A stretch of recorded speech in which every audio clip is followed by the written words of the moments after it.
I began teaching courses on pacifism and nonviolence in the early 1980s. I went to a local high school near my office and said, "Can I come in and teach a class on nonviolence?" The principal said, "Yeah, we don't have a class like that, but if you want to come try, the door's open." "One problem, though," she said, "we are a very poor school. We can't afford to pay you." I said, "I didn't come for the dollar or profit seeking. I came to find out can you teach peace like any other subject." And that's where I began. I've had I'd estimate at least 15,000 students over the years, including the students at your old high school, where you were a star student. Let us not overlook that. How so? I don't think I felt like I just yelled at you the whole time. I wasn't a very good student in high school, so I had to go to a very obscure school called Spring Hill College. In the letter from Birmingham jail, Martin Luther King singled out Spring Hill College as the only school in the South that was integrated way before Brown v. Board of Education. And the Ku Klux Klan would drive through the campus to scare the black kids. And you let them with the hoods on, the burning. And it was a great education. To be honest, I went to Spring Hill College for 18 reasons. It had a golf course in the middle of the campus. I was an English major, but I'm sorry to say I read more greens than I read books. I wanted to play pro golf, and I did play as an amateur in 2 PGA tournaments, made the cut both times. And so we went back. They invite me back every summer to play golf there. And you go? Yeah, I take my boys with me. Aw, that's awesome. Pink pants. Oh my gosh, look at those. You got to dress like you're an upper class wasp. You got to dress like a wasp. Yeah. And the wasps require red pants. I was driving back home, and I stopped off at a monastery. And I said, "Gee, you just spent 4 years, you blew away your education playing golf. Go in the monastery for a couple of days and get your head together." So I did, ended up staying 5 years. You get up at 2:30 every morning, went to bed at 7, manual labor, and you couldn't leave the property, you were cloistered. But they had a great library, and I read about 300 books a year. I kept a journal: Tolstoy, Dostoevsky, Thomas Merton, Flannery O'Connor, Saul Bellow, these great writers, and really got the education I should have gotten in college. The monastic life, the contemplative life, is you don't see the rewards of your work. And very few people can do it. Very few people last. So I was one of the ones that really, I can't find any meaning anymore. So I said, let me go try my luck as a writer. I interviewed Mother Teresa several times, and I admire her work greatly in Calcutta. In fact, I wrote her obituary for the Washington Post ahead of time before she passed away. That's a sign you really have made it in this cruel world, when you get an advance obituary. I wrote about the poverty program, Lyndon Johnson's poverty program. Sergeant Shriver was the director. I wrote a piece about him criticizing what he was doing. He happened to read the piece, calls me up and said, "I read this article and you criticized me. I want to get to know you," he said. He said, "I'm surrounded by yes men. I need a no man. You seem eminently qualified to be a no man." That's how I got to Washington. And I met my wife in D.C. It was one of those great beatific moments. She's absolutely an angel, witty, funny, charming, the whole works. And we met and married 4 weeks later. I thought that was rather slow, but she's a little on the conservative side. Well, all right, it takes a little time to get to know each other. So 4 weeks was enough. And we've been married now 49 years. And we have 3 boys. They're all doing good deeds. My mother would say that, you know that in that example you were impolite. Whereas my father would say, "What are your morals on this issue? Where do you stand on this issue? What's your view?" And my mother's was more into like, how are you dealing with your day-to-day existence with other people versus your viewpoints on issues. And my dad was more interested in your dialoguing young people on ideas and the bigger picture. With John, he made awful grades in high school. Rarely read a book. He just loved throwing baseballs. So he said to me one time when he was in high school, "Dad, I'm flunking out of high school." He said, "Why aren't you worried about me?" I said, "Johnny, you have a passion for throwing baseballs. Keep throwing them." That old line, I'm sure you heard it, Michael, "Do what you love and the money will follow." Teenagers mostly need to be understood, encouraged, and welcomed. When you do the opposite with teenagers, it doesn't work. So our house was, there was about a 10-year run there where it was filled with action and people and ideas and dialogue, but my parents were ones that kids could open up to and talk to. Yes. So one song will do it, I think. Is that okay? Okay, yeah. Okay, good. So let us commence, if we may.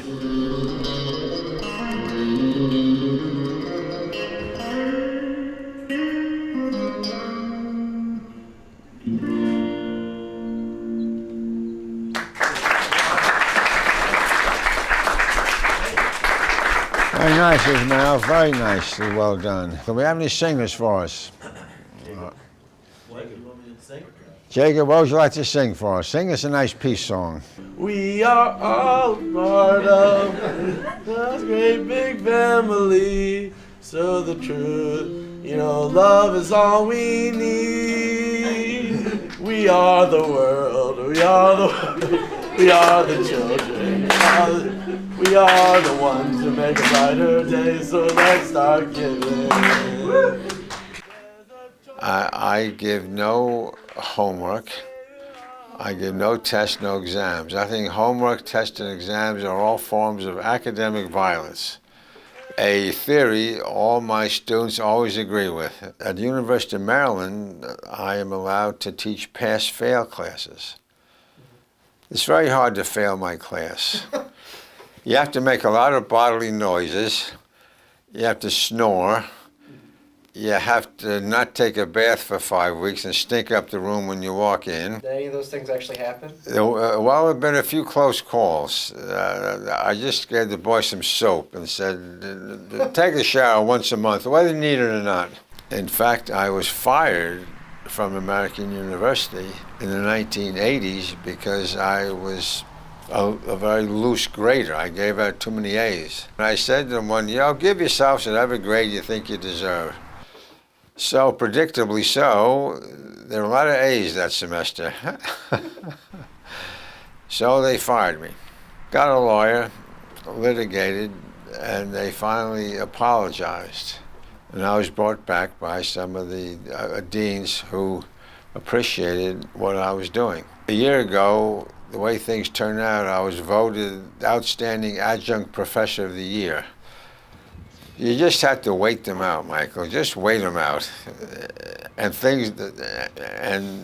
and the flowers will grow again. No, I don't vote in elections. I am a conscientious non-voter. I don't vote in elections because everybody running for office believes in having an army, even Bernie. I do vote, though. I vote every day. I'm the president of me. And I vote for my presidency every day. I win every election. I vote every day, so do you, Michael. We all vote every day. Where do we spend our money? Where do we spend our time?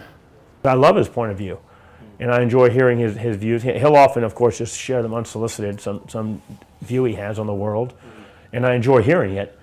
And we dialogue about it, and we have a conversation. It's no different than when I was 13. It hasn't changed. Has his views shifted at all? No. I mean, he's probably trying to stake out more and more progressive territory and more crazy territory with the universe and no world currency. I mean, there's some tangents he's gone into that are need to be, I think, reeled in a little bit. When you start getting into the world, world government and no currency, I'm not sure there's that many people rowing in the boat with you at that point. I am a pacifist. I'm also an anarchist.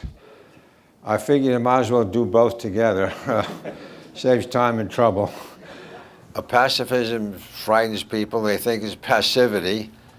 Oh, you just want to hug trees and raise flowers and write little poems. And then they don't know what anarchism is because they think anarchism equals chaos. Well, clearly it doesn't. The chaos is already here, caused by all these democratic governments and their friends, the dictators. There's global warming, which is environmental chaos. Don't know what's going on there. You have the wars going on around the world. That's chaos, not caused by the anarchists. You have prison violence. You have domestic violence, high rates of sex abuse on campuses.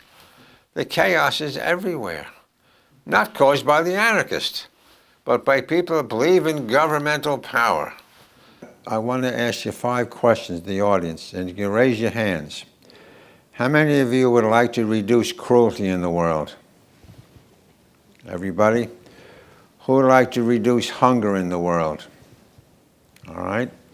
Anybody want to increase hunger or increase cruelty? Don't think so. Who would like to reduce global warming in the world? All hands go up. Who would like to have a healthy body? And finally, who would like to save some money? All right. How do we do that? Individually. 3 words: stop eating meat. Do you still show the videos? I do. I show from farm to fridge. That's devastating. And people run out of the room, you know, weeping when they see that one. But I don't force anybody to stay in the room, because I have gotten calls from parents. Oh, you ruined my child's diet. They don't want to eat any meat. Are they gonna die? Come on. Too often our schools teach so many theories that are meaningless to your personal life. But every day you decide, do you want to have a cruelty-free diet or a cruelty-based diet? And we don't phrase it that way. Being a teacher, you do hear from some of your former students, and this whole display right here is some students who wrote to me on postcards, and so I thought I'd put them all together. When I was writing my column at the Post, I got so many letters from students, and I'd always put them aside. Oh, they're just kids. Don't waste your time answering their letters. Until I met Harper Lee. I said, Harper, are you writing much these days? She said, oh, I write every day.